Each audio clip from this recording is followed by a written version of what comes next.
ಇವತ್ತಿನ ತಿಂಡಿಗೆ ಪಲಾವ್ ಮಾಡಬೇಕು ಅಂತ ಅಂದ್ಕೊಂಡಿದ್ದೆ. ಹಾಗಾಗಿ ರಾತ್ರಿನೇ ತರಕಾರಿ ಎಲ್ಲ ಕಟ್ ಮಾಡಿ ಈ ಥರ ಇಟ್ಕೊಂಡಿದ್ದೆ. ಸೊ ಬೆಳಗ್ಗೆ ಬೇಗ ಬೇಗನೆ ಪಲಾವ್ ರೆಡಿ ಆಯಿತು. ಪಲಾವ್ ರೆಸಿಪಿ ಬೇಕು ಅಂತಂದರೆ ನನ್ನ ಯೂಟ್ಯೂಬ್ ಚಾನಲಲ್ಲೂ ಕೂಡ ಇದೆ, ಹಾಗೆ ಇನ್ಸ್ಟಾಗ್ರಾಮ್ ಅಕೌಂಟಲ್ಲೂ ಕೂಡ ಇದೆ, ಹೋಗಿ ಚೆಕ್ ಮಾಡ್ಬೋದು.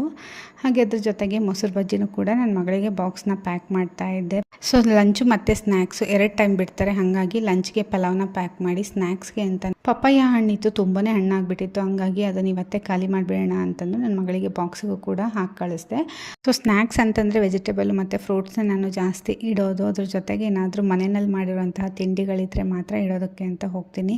ಸ್ಕೂಲಲ್ಲೆಲ್ಲ ಅಲೋ ಇಲ್ಲ, ತಿನ್ನೋದಕ್ಕೂ ಬಿಡಲ್ಲ. ನಾವೇನಾದರೂ ಕೊಟ್ಟು ಕಳಿಸಿದ್ರೆ ಬಿಸ್ಕೆಟು, ಚಾಕ್ಲೇಟು, ಕೇಕು ಈ ಥರ ಕೊಟ್ಟು ಕಳಿಸಿದ್ರೆ ತಿನ್ನೋದಕ್ಕೆ ಬಿಡಲ್ಲಂತೆ, ಅಲೋ ಮಾಡಲ್ಲ. ಬಾಕ್ಸ್ ಹೆಂಗಿರುತ್ತೆ ಹಂಗೆ ವಾಪಸ್ ಕಳಿಸ್ಬಿಡ್ತಾರೆ ಮನೆಗೆ. ಹಾಗಾಗಿ ನಾವು ಮನೆಯಲ್ಲೇ ಆದಷ್ಟು ಏನು ಪ್ರಿಪೇರ್ ಮಾಡಿದ್ರು ಮನೆಯಲ್ಲೇ ಪ್ರಿಪೇರ್ ಮಾಡಿ ಮಕ್ಕಳಿಗೆ ಕೊಟ್ಟು ಕಳಿಸ್ಬೇಕಾಗುತ್ತೆ. ಹಾಗೆ ಬರೀ ಹಣ್ಣು ಅಂತಂದರೆ ಅಷ್ಟೊಂದು ಇಷ್ಟಪಡಲ್ಲ ಮಕ್ಕಳು, ಹಾಗಾಗಿ ಮನೆಯಲ್ಲೇ ಮಾಡಿರೋಂಥ ರವೆ ಉಂಡೆ ಇತ್ತು, ಅದನ್ನು ಕೂಡ ಒಂದು ಚಿಕ್ಕ ಬಾಕ್ಸಿಗೆ ಹಾಕಿ ಪ್ಯಾಕ್ ಮಾಡಿಟ್ಟು ಬಾಕ್ಸನ್ನೆಲ್ಲ ಬ್ಯಾಗ್ ಒಳಗೆ ಹಾಕಿಡ್ತಾ ಇದ್ದೀನಿ. ಹಾಗೆ ನನ್ನ ಮಗಳಿಗೆ ಯಾಕುಲ್ಟ್ ಅಂದರೆ ತುಂಬಾ ಇಷ್ಟ. ಮೊನ್ನೆ ಡಿಮಾರ್ಟ್ಗೆ ಹೋದಾಗ ಯಾಕುಲ್ಟ್ ನೋಡಿಬಿಟ್ಲು, ಹಾಗಾಗಿ ಸ್ಕೂಲ್ಗೂ ಕೂಡ ಒಂದಿಡು ಅಂತ ಹೇಳಿದ್ಲು. ಸೊ ಯಾಕುಲ್ಟ್ ಕೂಡ ಇಟ್ಟು ಬ್ಯಾಗ್ನ ಪ್ಯಾಕ್ ಮಾಡಿದೆ. ಇದು ನನ್ನ ಮಗನಿಗೆ, ಸೊ ಅವನಿಗೆ ಸ್ನ್ಯಾಕ್ಸ್ ಅಷ್ಟೇ ಇರೋದ್ರಿಂದ ಪಪ್ಪಾಯ ಹಣ್ಣನ್ನ ಪ್ಯಾಕ್ ಮಾಡಿದೆ.